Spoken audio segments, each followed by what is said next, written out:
Okay, welcome back to our After Effects tutorial series on creating effects contained in a commercial. My name's Chad Jones, and the commercial that we are going to be working on is this.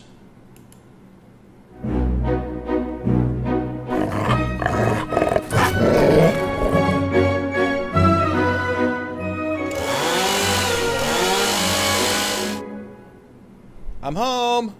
Yay! Daddy, Daddy, Daddy. Hey, little buddy.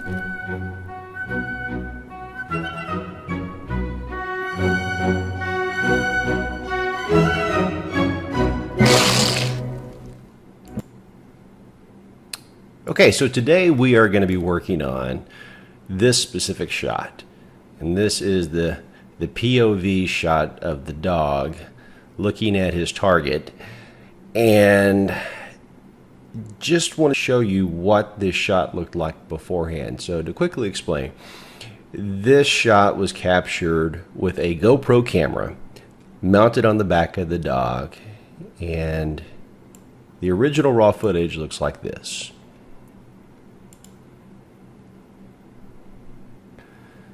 So there's a lot wrong with this shot.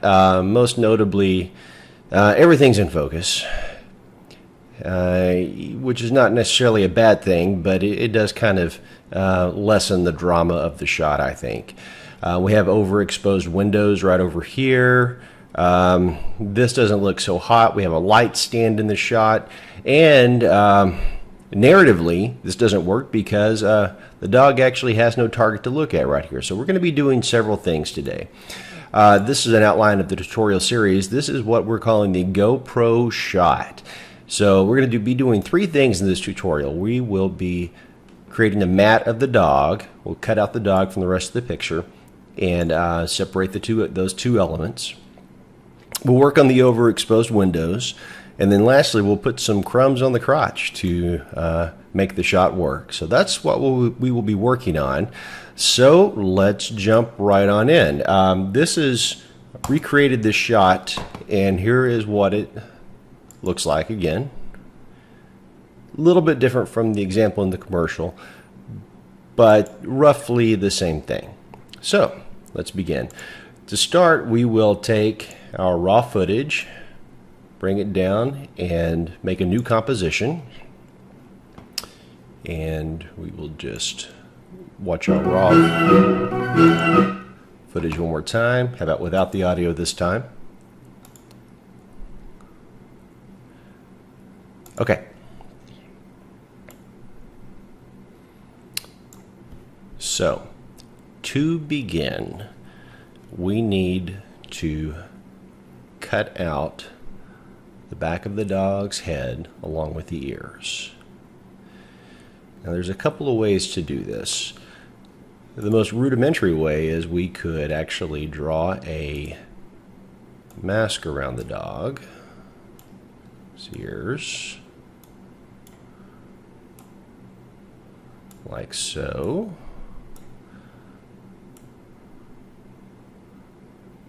And let's just do this very roughly here for a moment.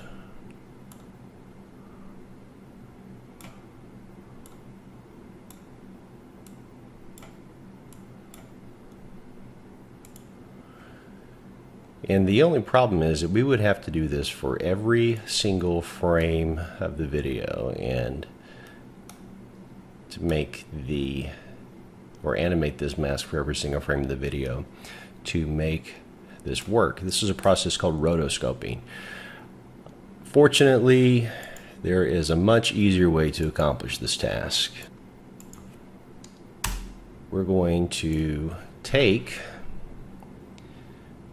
this footage, we're going to highlight it, we're going to go up to the animation menu and select Track in Mocha AE. Mocha is a tracking program that comes bundled with After Effects. It's very powerful. It's what's known as a planar tracking program. It takes the shot that you're working with and it actually looks at different flat planes that are moving within the shot and makes tracking data based upon that. we can actually take that data and create a shape based upon that, based upon the dog, back of the head, and the ears, and import that data back into After Effects, which allows us to essentially cut out the back of the head and the ears. So here's what we're going to do. Just like we did in After Effects, we will make a mask around the dog. We're going to do this in actually 3 different parts. We're going to do the back of the head, the left ear, and the right ear. Did some experimentation beforehand. This is probably the best way to do this since you have independently moving parts. So this will not take too very long. And I'm just getting this somewhat exact, but not perfect. Doesn't have to be exactly perfect, just probably within a few pixels. And I'll fine tune it more once I have it closed up. Okay, so there, I'll zoom in just a tad. Grab my hand tool, reposition the shot, and then grab my pointer tool, and I can modify these up. If you're unfamiliar with this type of process, drawing lines in this fashion, these are called Bezier curves, and they take a little bit of time to kind of get your head around how to use them, but once you do understand them, and it can actually make life very easy for tasks like this. Okay, so that looks halfway decent. Let's take our hand tool, reposition. Let's come up here. So what we did, this mask that we just drew around the back of the dog's head, it made a layer. We're going to highlight that layer right here in our layer panel. Double click and rename it.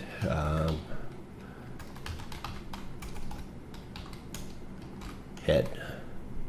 Okay, so now we'll grab our Bezier tool again, and when we begin clicking, you'll notice in the layer panel a new layer is made. So when you're working with areas like this, what you want to do is pick points in which a curve changes direction. So we have a nice little curve coming up here, and then here's where we change direction. So I'll click here, and then when I drag out, I can actually make my curve fit the rough shape of the ear. So I'll come along here up to the point of the ear. Looks good, like that.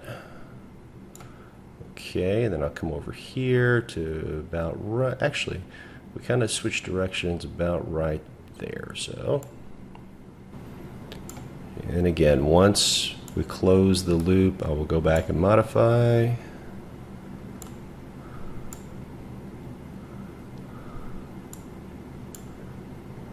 And one more right here, and then we'll close it. Okay, good. We will pick, actually this is already selected for us. Grab our hand tool, bring it down just a bit so I can see all of the points.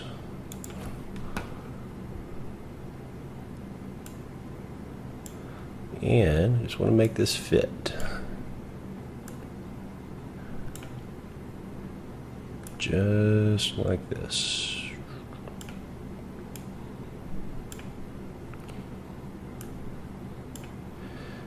So the idea is that this will be the basic shape that we start with, and the program will actually do the hard part for us by animating this over time. As the dog's head and ears position change, it will make those modifications for us. Need to adjust this just a tad right there.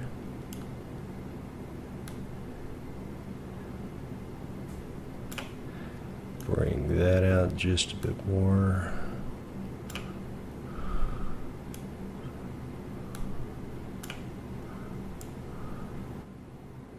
There we go. Okay, that's pretty decent. Not too bad. And now, let's do one more on the other. Oh, before we do, we'll name that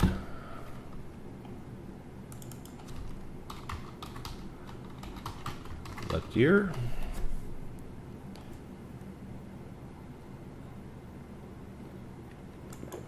We'll grab our Bezier tool one more time and do the same process over here. So again, just picking points which we change directions.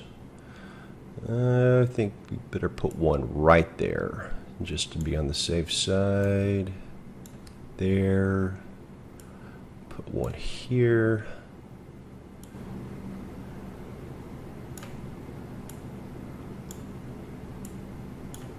And then I bet we can put one there.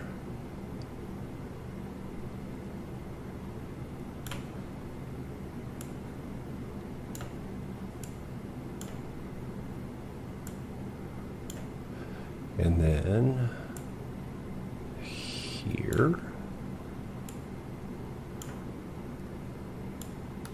Here. And almost finished. Okay, excellent. And I will just grab my pointer tool again, make some modifications. And if you notice here on the, actually it does tend to jump around a little bit, lets you know exactly, it's a zoomed in portion of the picture, lets you know exactly where your pointer is at, or where your point is at rather. So you can really fine tune this.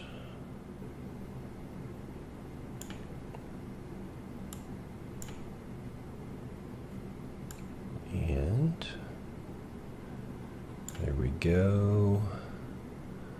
Might want just a bit more right around here. And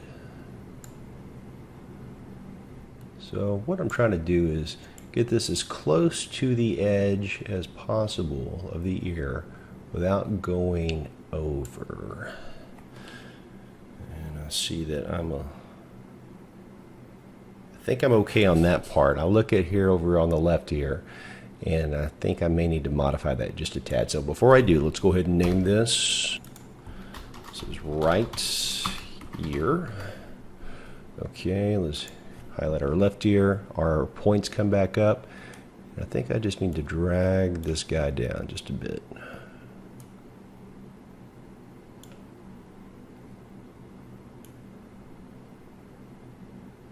There, I think we're A-okay there. And now I'm looking here, I see a little bit of gap right there. That might do a number on us, so let's modify that point. And I see the same thing right here. Okay, that's not bad. Now for the fun part. We're going to track this now and watch what happens to our mats that we made as we track. So we're going to go in time here, forward in time, and as you can see, as we move forward, the mat that we made, or the mask that we made rather, does not stay in place. We're going to select track, and let's see how it does.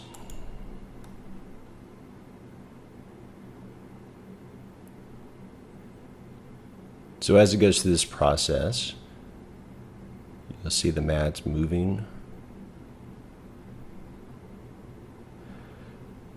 Now I do expect them to not hold exactly. They might slip a little bit, and we can fine-tune this after the fact.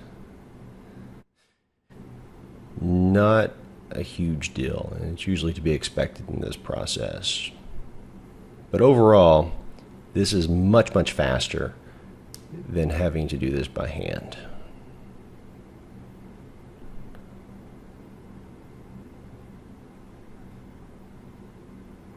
Okay, so we'll come through here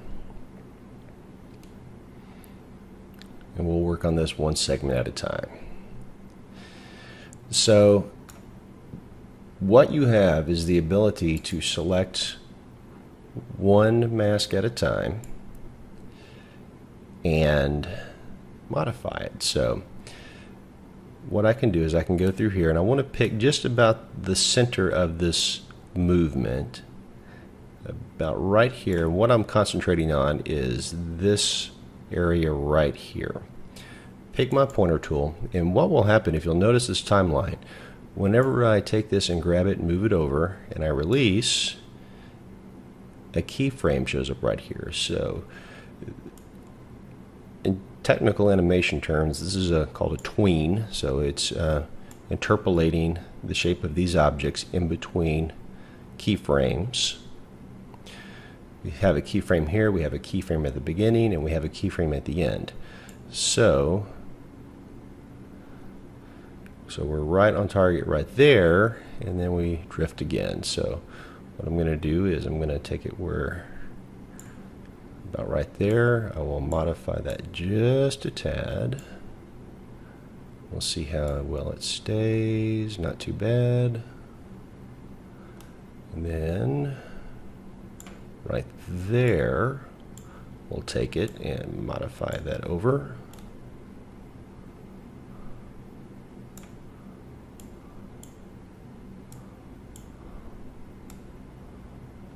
Okay, and I'm just watching that one little area right now.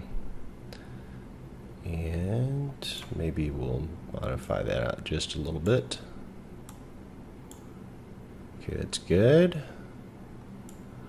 Not too bad.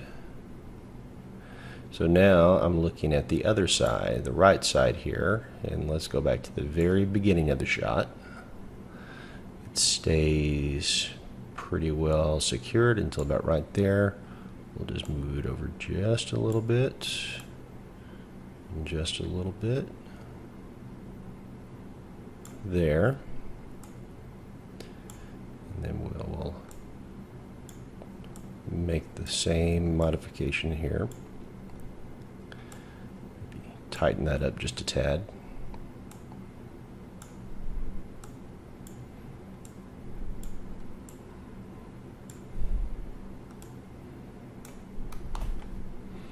And one more time I ought to do it. Uh-oh. You can always hit undo. Control Z undo is your friend.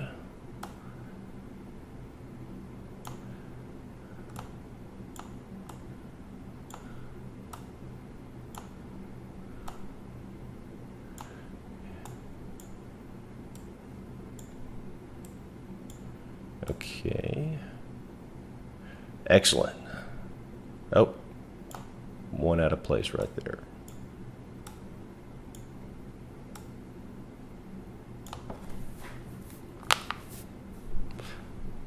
All right, I think we're ready to rock and roll here. And that's not too bad.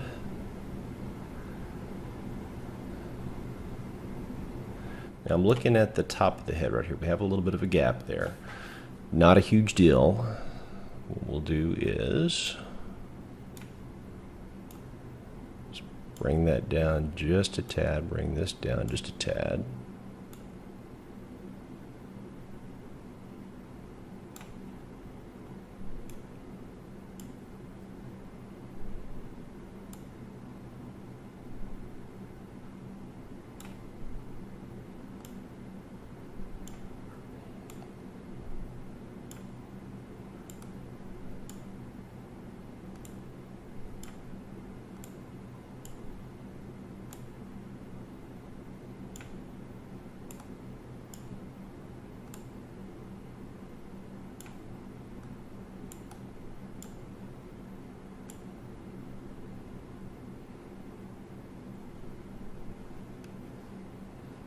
So I'm noticing the way this thing writes down keyframes, and I think I would be better suited to, on the left ear and the right ear, actually go through and modify all positions at once at each keyframe that I create. I think that's probably a little bit more effective way to do this, and that I'm getting some jumpiness that I'm not expecting here.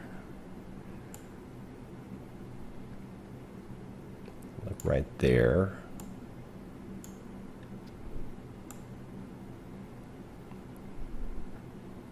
Okay.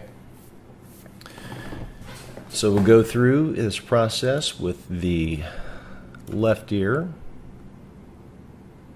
And I'm just going to highlight my left ear. And again, I'm going to modify all the places that need modification on this one mask as we go along here. So I'm going to go along to about right here. Move everything around as needed.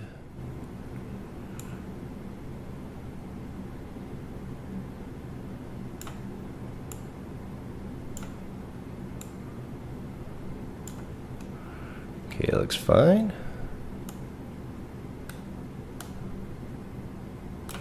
Let's do one about right here. Okay. This is not bad.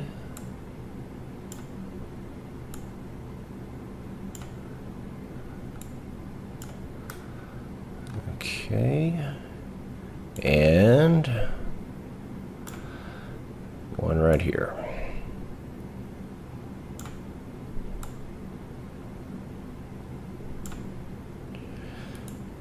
Whenever you're working with animals, no matter how many times, if they're not trained like this dog was not trained, this is my dog, no matter how many times you tell them to please be still, they just don't really pay attention for some reason. That's probably because he's not trained, but he's a good dog. If you would just quit peeing on the carpet, that would be awesome. Okay, not bad. Let's see how it tracks along.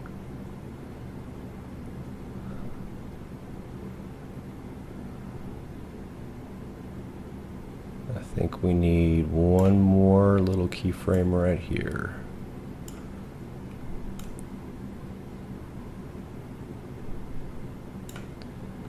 And we need to bring that down. And out just a tad. Oh, this is like magic. If you're like me and you've ever had to do this old school where you cut things out frame by frame, this is like a godsend. Okay, and we'll do the same thing with the right ear.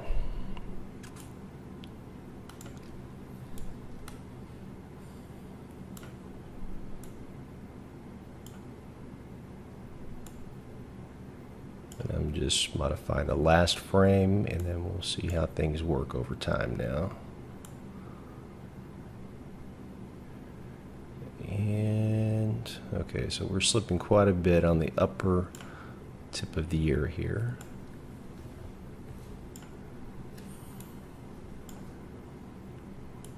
In case you're wondering, the dog's name is Pedro. Pedro's a good dog. I joke with my friends that he has three halves. He's half Chihuahua, half weenie dog, and half miniature pinscher.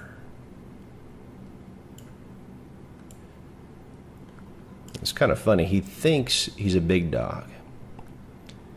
Most little dogs do for some reason, but he's very aggressive with other dogs and with visitors that he doesn't know, and delivery people.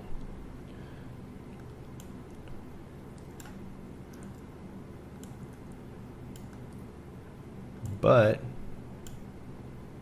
he's really good with the kids, which is always a plus. Okay. I hope that does it. Okay, we're much better than when we started. However, I'm still seeing a bit of slippage right in this area, and that might cause us some problems. So we want to get that nice and firmed up there. Okay, so as you see, This is not the most riveting part of the process, but it is necessary to, take a little time to actually do this correctly and cut it out to get the results you're looking for.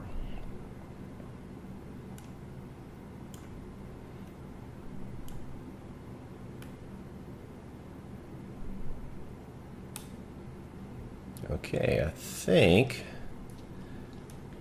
we're going to stop there. So now that we have this footage tracked, and I'll play it for us one more time just so we can see it.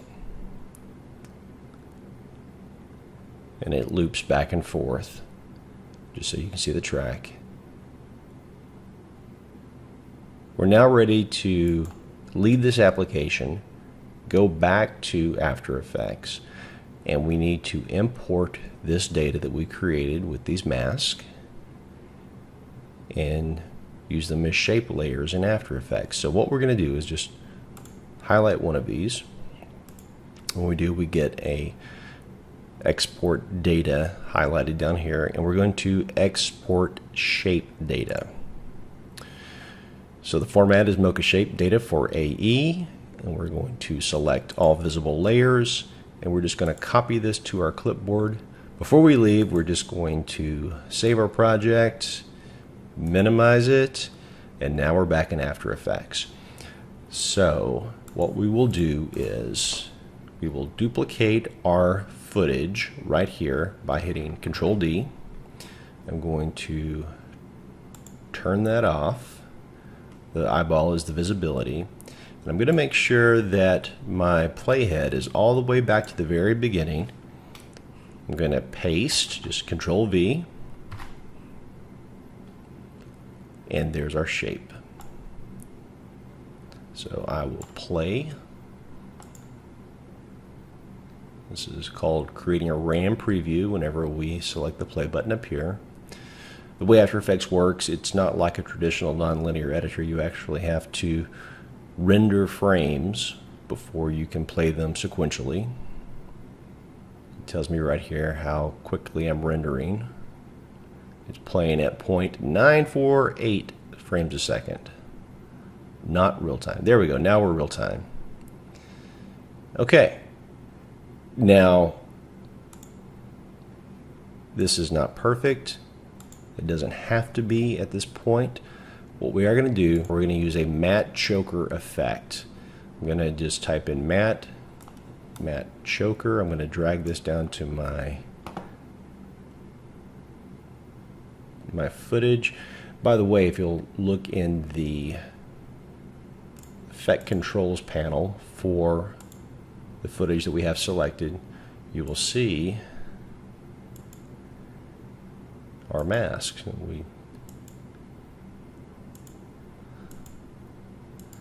Poor little guy, he lost an ear. Okay, so we have our matte choker effect. All this allows us to do is soften these edges up a little bit.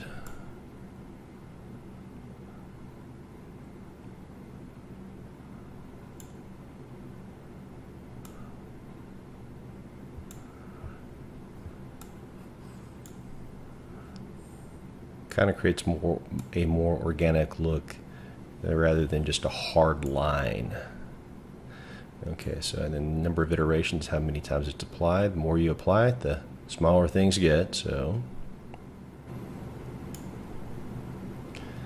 there's 3 times, and we'll RAM preview that one more time. Yep, that will work. Okay.